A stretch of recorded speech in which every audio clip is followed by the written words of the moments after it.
Kejaksaan Negeri Lubuk Linggau memeriksa mantan Bupati Musirawas, Haji Hendra Gunawan yang biasa dikenal H2G pada Senin 7 Februari 2022.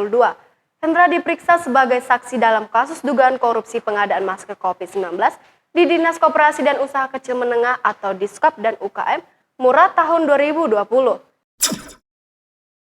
Hendra Gunawan datang ke Kejari Lubuk Linggau didampingi kuasa hukumnya, Grace Sally. Hendra menjalani proses pemeriksaan sekitar 2,5 jam sejak pukul 9.30 hingga pukul 12 siang.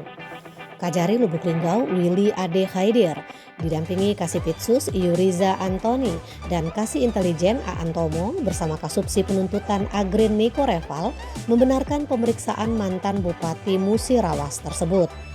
Menurutnya, Hendra Gunawan selaku kepala daerah diminta kesaksiannya terkait mekanisme pengadaan masker.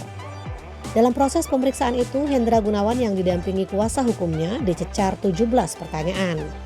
Selain Hendra Gunawan, Kejari juga memeriksa Ketua Koperasi Sri Rezeki berinisial DR selaku penyedia.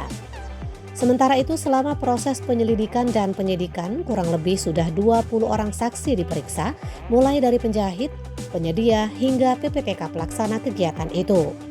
Dalam waktu dekat, BPKP akan mengumumkan hasil kerugian negara karena sekarang kegiatan pengadaan masker ini masuk dalam tahap telaah BPKP dan pengecekan dokumen-dokumen. Mariati melaporkan dari Kejari Lubuk Linggau. Pak, kasus ini sendiri sudah masuk tahapan sampai mana? Sudah penyidikan. Sudah penyidikan? Ya, jadi perkara ini sudah masuk ke penyidikan. Jadi masih sekarang ini proses pemeriksaan saksi. Demikian informasi yang dapat kami sampaikan. Nantikan terus informasi terbaru lainnya hanya di Palpos Channel.